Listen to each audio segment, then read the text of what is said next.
왜냐면 그전에도 그런 무기들이 표준화되어 있었기 때문에 하드웨어의 규격 이런 것들이 상당히 표준화되어 있다고요, 이미. 그러니까 하드 웨폰에 관해서 이게 패턴이 존재한다. 오케이, 그럼 패턴이 존재하면 미리 이 비행기가 차릴 수 있는 메뉴판을 다 만들어 가지고 말하자면 그게 무슨 폭탄인지 몰라. 여기 얘가 중요한 거는 효과가 문제가 아니에요. 걔가 예를 들어 뭐 앞에 떨어져 가지고 집속탄으로 터지는지 고폭으로 터지는지 뭐 걔가 관통탄인지 비행기는 그건 몰라. 비행기의 그러니까 공기역학적 특성이나 이런 것들은 얘가 요런 사이즈의 무게가 500파운드짜리고 날개 밑에 단다. 그런 게 정해지는 거예요. 그죠? 비행기 입장에서는 그게 어떤 폭발의 방식이 뭐고 어떤 타격을 가한다. 얘가 뭐 예를 들어서 배를 까는 건지 공기역학만 따지는 겁니다. 그러니까 자동 비행 제어만 배를 까는 건지 얘가 아니면은 저기 무슨 저기 뭐야 그 레이더를 까는 건지 그거 비행 자동제 입장에선 그건 그런 건 안 보인단 말이에요. 그런 건 관계가 없다고요.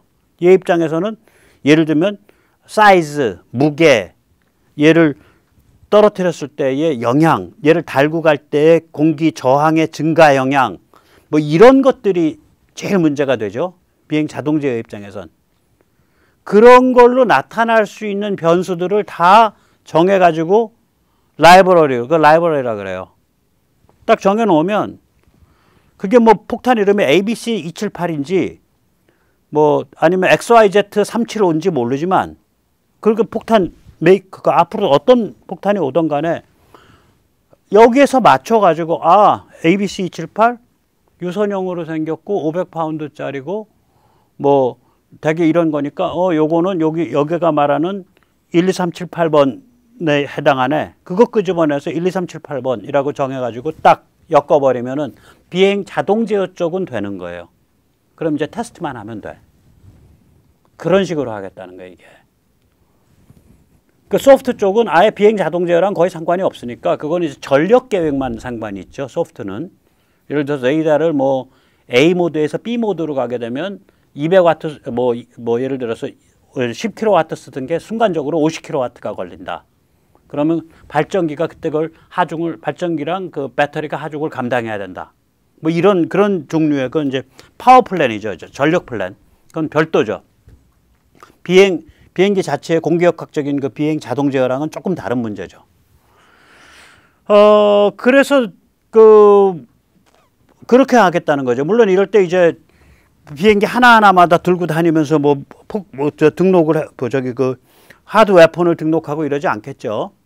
예를 들어서 KF-21 비행 자동 제어 버전 2.35라 그러면은 버전 2.35를 딱 펼치면은 거기에 이미 등록되어 있는 무기가 쭉 리스트가 나오죠. 근데 버전 2.35를 생성시키는 제너레이터가 있을 거 아니에요. 소프트웨어 제너레이터가. 그걸 소프트웨어 제너레이터라 그러거든요.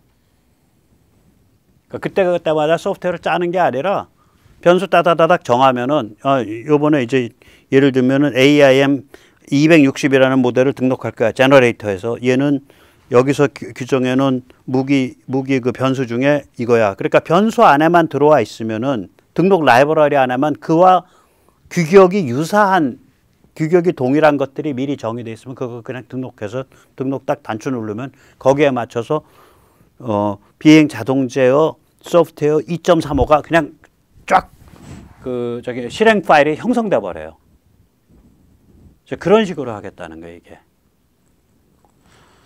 그 길을 지금 카이가 가고 있을 거다라고 저는 생각을 합니다. 이게 왜 그러냐면, 왜 그런다기보다도, 그래서 우리가 이제 첨단 전투기를 안 만든다가 처음 만들기 때문에 카이가 가야 될 길이 이렇게, 그러니까 뭐라고 말을 할까? 우리가 어디 신혼 같은 거 했을 때 혹은 자취생활 같은 거 안 하다가 갑자기 자취생활 하겠다고 이제 집을 하나 구해서 나가면 세상에 뭐 이렇게 살 게 많아요. 그렇잖아요. 처음부터 끝까지 전부 살림 덩어리잖아.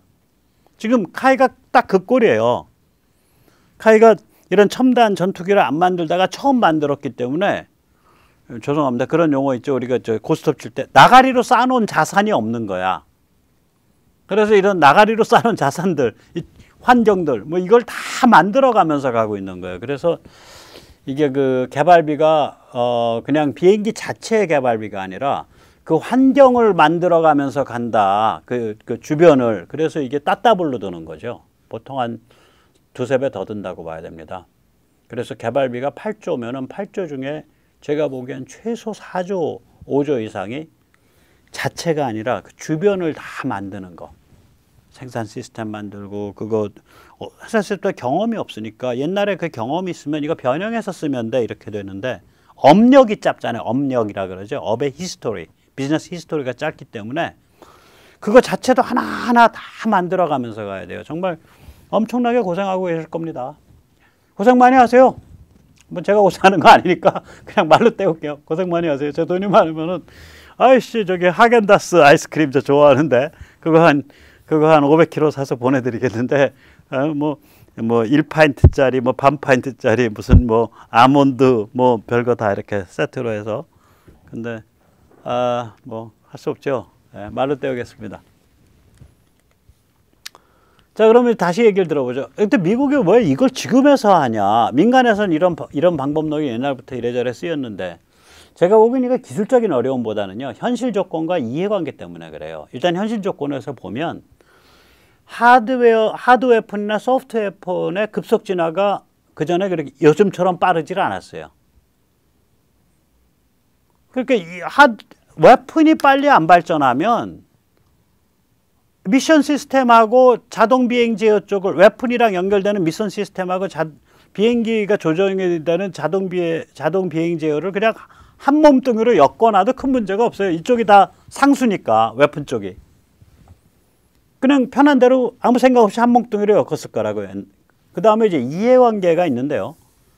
미션 시스템하고 자동 비행 제어를 한 몸뚱이로 엮어 놓으면 뭐 하나 조그만 거 사실 자동 비행 제어랑 아무 상관없는 소프트 웨폰 하나 추가하는 것도 혹은 변경하는 것도 그거 자동 비행 제어랑 좀 연결됩니다. 일이 좀 큰데요. 네, 돈은 이 정도 들고요. 네, 기간은 어느 정도 들겠습니다. 이렇게 이제 말을 해서 말하자면 그 록히드 마틴이나 노스롭 그루만 같은 그런 그 전투기 제공하는 회사들이 상시적으로 이렇게 회사를 운영할 수 있는 먹거리가 생기잖아요. 그러니까 항상적 반복적 수입이 짭짤하게 생기죠. 그러니까 우리도 보면은 뭐 F-15K 업그레이드 하는데 뭐 사는 거에 절반만큼 가격 든다 뭐 이런 얘기 나오고 그런 거죠. 근데 그렇게 가격이 들 수 있어요. 왜 그러냐면 저렇게 한꺼번에 다 그러니까 자동 비행제 쪽하고 미션 컴퓨터 쪽을 엮어서 짜놨으면요. 저런 소프트웨어 고치는 거는 굉장히 골아파요. 인터페이스가 미리 정의가 안 돼 있으니까. 저는 카이는 그 비행 자동 제어 쪽 FBW랑 미션 컴퓨터랑 인터페이스 정해서 분리하는 방법 쪽으로 추진하고 있을 거라고 저는 굳게 믿습니다. 그래야 앞으로 여러 가지 종류의 소프트 무기 또 하드 무기, 소프트 웨폰, 하드 웨폰을 확장해 나가는데 쉽고요. 유지 관리도 쉽습니다. 그래서 이게 세계 최상의, 세계 첨단의, 지금 미국도 여기로 이행해 가는 중이에요. 이 방식으로. 이 개방형 아키텍처로 진행되고 있다고 보는 이유는 일단 이런 식으로 가야 된다는 얘기가 2019년에 미 공군에서 이미 일반화됐어요. 그러면 한국 사람들 눈치 빠르잖아. 이렇게 가는구나 하고 감딱 잡았을 거라고요. 이게 왜 일반화됐냐면은 소프트웨어폰하고 멈트의 발전이 가속화됐거든요. 그럼 소프트웨어폰이랑 멈트 조정은 그냥 미션만 고치면 되는데 왜 이거 할 때마다 왜 비행 자동 제어를 자꾸 건드려야 된다라고 쟤들은 말하는 거야? 거짓말하는 게 아니라 진짜로 엮어놔 버려갖고 건드려야 되는 거예요. 야 그거 떼 미션하고. 미션하고 떼고 보니까 야 하드는 그러면 라이브러리를 짜갖고 하면 되겠네. 그 미사일이라는 게 새 미사일 등장해도 옛날 미사일의 그 어떤 크기나 뭐 그러니까 사이즈나 뭐 무게 같은 것들이 다 거의 비슷비슷한 데가 있잖아. 그 라이브러리에서 하면은 새로운 유형의 미사일 등장해도 라이브러리에서 그 유형 거 찾아갖고 그냥 등록하면 되겠네. 이제 이렇게 되는 거예요, 이게. 그래가지고 미션 시스템과 비행 자동제어, FBW의 분리가 화두가 된 거예요, 화두가. 그거 된 지가 벌써 한 3년 넘습니다. 그런데다가 이런 쪽으로 이런 쪽에 대해서 이제 록히드 마틴이나 미국의 군수업체들은 이거를 가능하면 언급 안 하고 이렇게 그러니까 그거에 대해서는 어떤 뭐라 그럴까요? 그러니까 반기질 않죠. 왜 그러면 비즈니스 빵덩어리가 줄어드는데 저 빵이 보통 빵이 아닙니다. 사이즈에 비해서 안에 그냥 그 핵심이 무시무시한 거예요. 그러니까 예를 들어서 저런 일은요, 보통 이제 일종의 유지보수에 관계된 일이잖아요. 업그레이드 유지보수. 저런 것들은 만약에 1억 달러를 매출했다 그러면은 영업이익이 한 6, 7천만 불 됩니다. 저게 굉장히 커요. 그 이익 비율이. 그러니까 이제 군수업체 입장에선 공군에서 저런 얘기가 나와도 그거 생각보다 어려운데요. 네, 어렵습니다. 하고 버텼을 거예요. 저게 상당 기간을. 민간에서는 저렇지를 못하죠. 민간에서는 어떤 한 업체가 야, 우리 박리담회로 많이 팔아. 우린 저런 식으로 해. 인터페이스로 해서 우린 쉽게 뚝뚝 끼워놓고 다 바꿔놓을 수 있게 해. 그럼 한 업체가 치고 나가서 성공하면 다른 업체가 쭉 따라가요. 민간은. 근데 이 군수산업은 한 플레이어가 둘밖에 없잖아요, 실은. 그러니까 이제 두세 밖에 없으니까 안 하고 개기는 거지, 서로 눈치 보면서. 담합 아닌 담합을 쉽게 할 수 있는 거죠. 그런데 항공우주산업은 미국의 군수업체 록히드 마틴 같은 데가 아니잖아요. 이윤을 가장 중요한 목표로 삼은 사기업이 아니잖아요, 저기가 명색은 주식회사지만 일반적 사기업이 아니잖아요. 즉 공군과 ADD 국방과학연구소와 함께하는 기업 아니에요, 저기가. KF-21이라는 프로젝트도 항공우주하고 카이하고 공군과 ADD가 함께 하잖아요. 그러니까 당연히 카이가 KF-21 할 때는 처음부터 미션 컴퓨터와 비행 자동 제어를 분리해서 보고 양쪽을 인터페이스를 정하겠다. 시스템 간에, 서브 시스템 간에. 그렇게 시작했을 거예요. 첫 단추를. 이런 게 무지하게 중요합니다. 처음에 들어갈 때의 방법론, 그 체질을 잘 정하면은 그 앞에 길이 그야말로 시작은 미미하였더라도 뭐 결과는 창대하리라. 이런 게 처음에 그 단추 잘못 끼워 놓으면은 밑까지 단추 잘못 끼워지는 것처럼 똑같은 거거든요. 이게 처음부터 단추를 잘 끼웠을 거다. 세계 최고의 최상의 단추를 그런 방식으로 길을 밟기 시작했을 거다라고 봅니다. 그래서 일단 이런 방식이 확립이 되고 나면 새로운 소프트 웨폰, 하드 웨폰을 쉽게 추가할 수 있게 될 겁니다.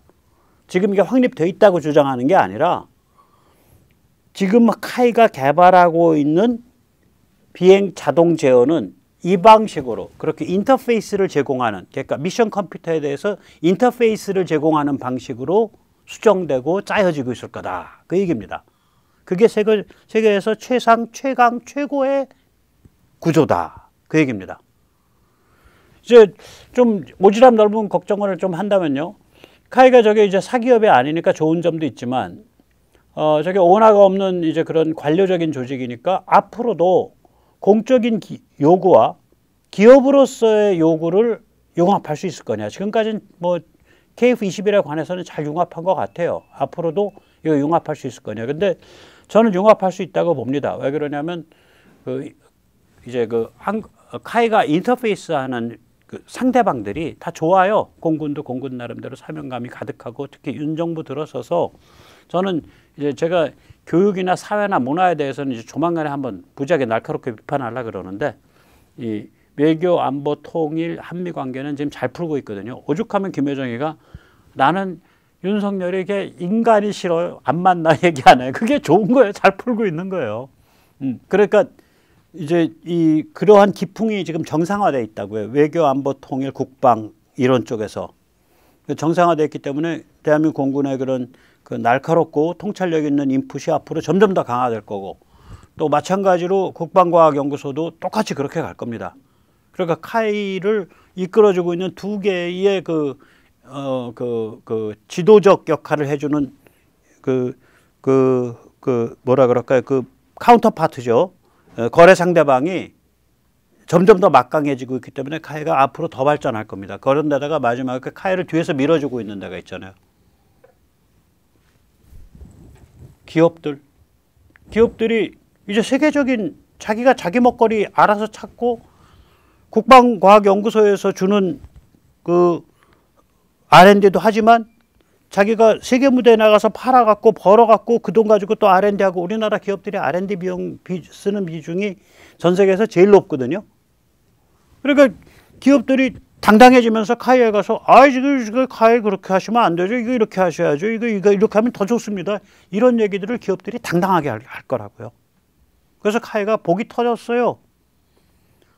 카이를 앞에서 이끌어주는 대한민국 공군과 국방과학연구소는 이 정부가 간첩스러운 정부에서 제대로 된 정부로 말하자면 정상화되면서 앞에서 더 잘 이끌고 뒤를 받쳐주는 민간 기업은 자기들이 개발한 걸 가지고 세계 시장에 나가서 팔면서 거기서 수익을 걷어가지고 한쪽으로는 국방과학연구소에서 주는 그 R&D 프로젝트의 R&D 비용, 한쪽에서는 여기서 세일즈에서 얻어지는 고객의 요구와 그 고객의 돈에서 오는 R&D 비용, 이걸 섞어가지고, 그리고 이제 또 대한민국의 공군에 납품하면서 오는 R&D 비용, 그 수익에 따른 이 세 가지를 섞어서 점점 더 번듯한 회사가 돼가니까 민간 회사들이 카이에 납품하는 그 뒤를, 그리고 자신감이 있을 거 아니에요 회사들이.